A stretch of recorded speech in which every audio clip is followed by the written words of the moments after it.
Assalamualaikum warahmatullahi wabarakatuh. Perkenalkan, saya Sunalin dari program studi Pendidikan Agama Islam. Pada hari ini saya akan menjawab pertanyaan buat saya, mata kuliah pengembangan materi Al-Quran dan Hadis yang telah saya buat. Pertanyaan pertama, jelaskan apa yang Anda ketahui mengenai kedudukan fungsi Al-Quran. Sebelum kita mengetahui mengenai kedudukan dan fungsi Al-Quran, ada baiknya kita mengetahui terlebih dahulu pengertian dari Al-Quran.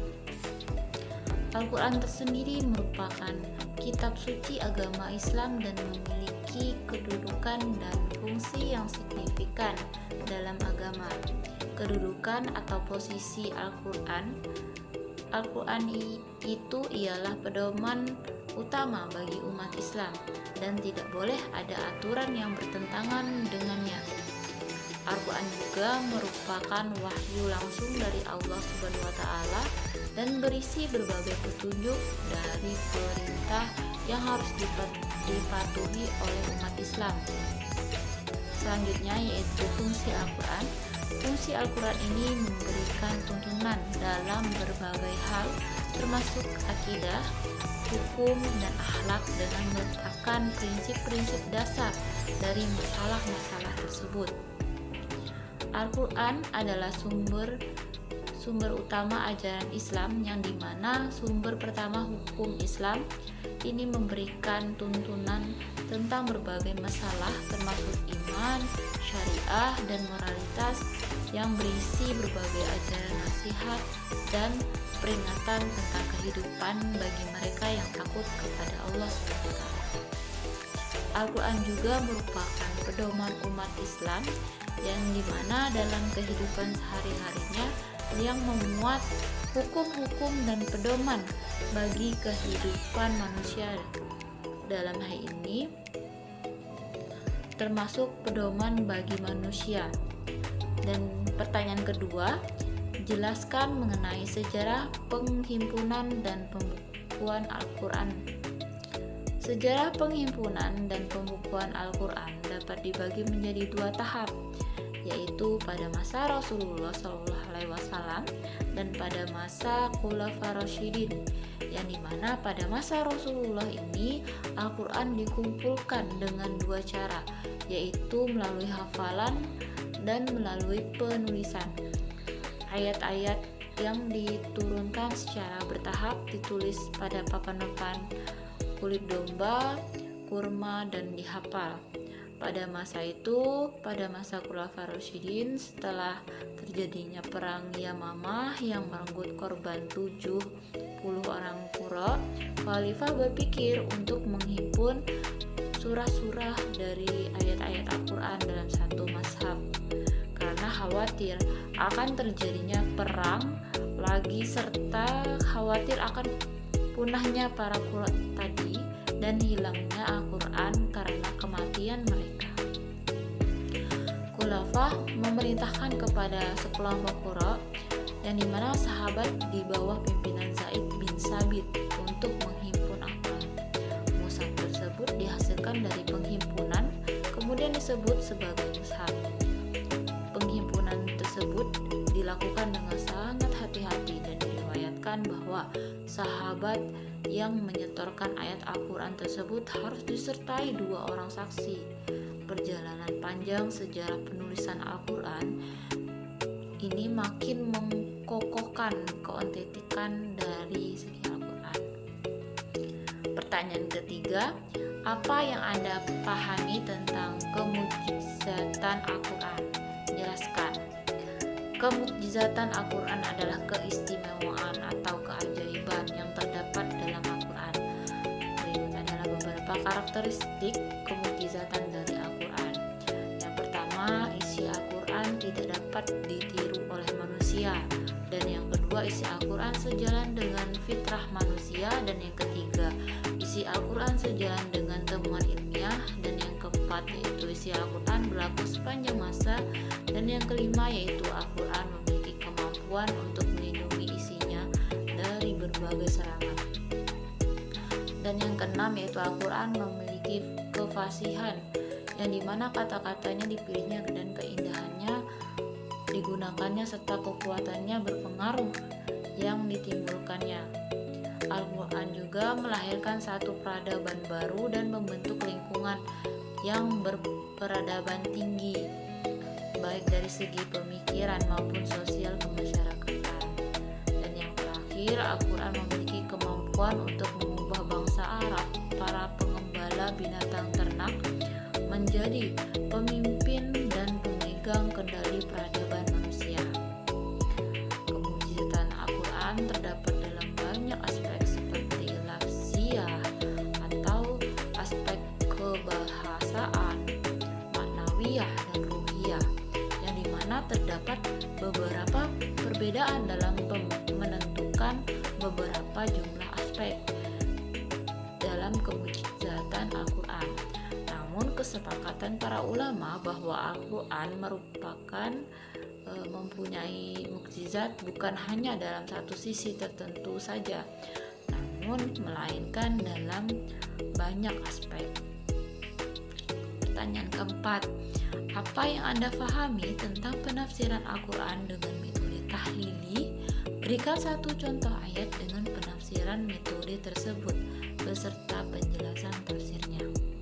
Di sini metode tafsir tahlili ialah salah satu metode penafsiran Al-Quran yang dilakukan dengan cara menjelaskan ayat-ayat Al-Quran secara berurutan sesuai dengan urutan surah yang ada pada Al-Quran, dengan cara menganalisis dari semua aspek, baik dari segi kosakata, lafal, dari aspek bahasa serta makna. Di sini saya mengambil contoh ayat yang dapat dijelaskan dengan metode tafsir tahlili ini, ialah surah dari Al-Baqarah ayat 197 yang berbunyi Al-Hajj yang ialah beberapa waktu yang telah ditentukan, dan barang siapa yang menunaikan maka tidak boleh berkata-kata kotor, melakukan perbuatan keji dan berbantah-bantahan di dalamnya. Dan apa yang kamu kerjakan dari kebajikan, niscaya Allah mengetahuinya. Berbekalah, karena sebaik-baiknya bekal adalah takwa. Oleh karena itu, bertakwalah kepadaku, hai orang-orang yang berakal. Dalam metode tafsir tahlili ini, ayat ini menjelaskan secara berurutan mulai dari makna kata-kata dalam ayat, kemudian dijelaskan makna-makna dari keseluruhan ayat serta dijelaskan aspek-aspek lain seperti asbabun nuzul, hukum, dan lain sebagainya. Selanjutnya pertanyaan kelima, berikan satu contoh hadis, kemudian berikan penjelasan mengenai status kesahihan hadis tersebut. Di sini saya mengambil contoh hadis sahih.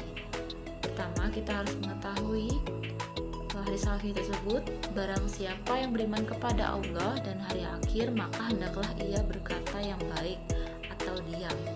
Hadis riwayat Bukhari dan Muslim.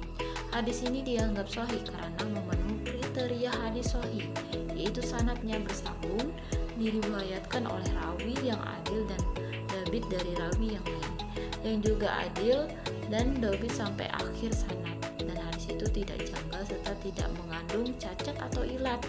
Selain itu, hadis ini juga diriwayatkan oleh Bukhari dan Muslim, dua perawi hadis yang dianggap paling terpercaya dan kredibel dalam dunia Islam. Oleh karena itu, hadis ini dianggap sebagai salah satu hadis paling sahih dan dijadikan sebagai hujjah dalam ajaran Islam. Selanjutnya, pertanyaan ke-6, jelaskan syarat-syarat kesahihan hadis dari segi matan. Syarat kesahihan hadis dari segi matan ialah ada 5, yaitu yang pertama, tidak mengandung syadz atau kejanggalan dalam matan, dan yang kedua yaitu tidak mengandung cacat yang merusak keabsahannya, dan yang ketiga tidak bertentangan dengan hadis-hadis sahih lainnya, Dan yang keempat yaitu tidak bertentangan dengan akal sehat. Dan yang kelima yaitu tidak bertentangan dengan dalil-dalil Al-Quran.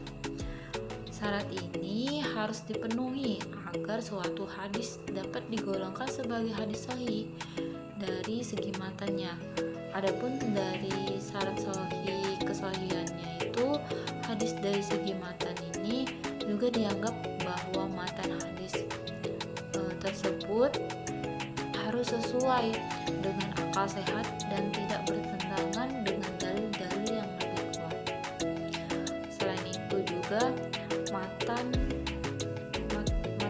juga harus tidak bertentangan dengan prinsip-prinsip akidah dan syariah Islam. Untuk nilai kesahihannya matan hadis, para ulama hadis menggunakan metode-metode ilmiah seperti ilmu dirayah dan ilmu riwayah. Ilmu dirayah ini mempelajari hakikat periwayatan, syarat-syarat macam-macam hukum dan sifat-sifat perawi dan syarat-syaratnya serta macam-macam sesuatu yang diriwayatkannya serta hal-hal yang terkait dengannya.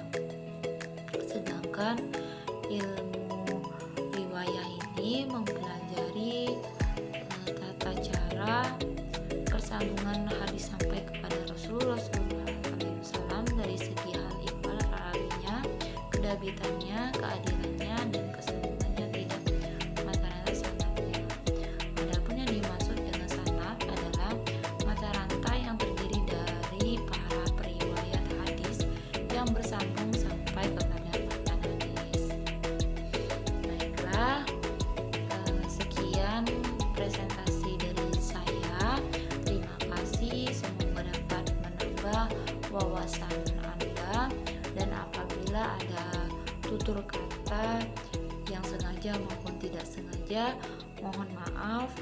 mohon dimaafkan. Wassalamualaikum warahmatullahi wabarakatuh.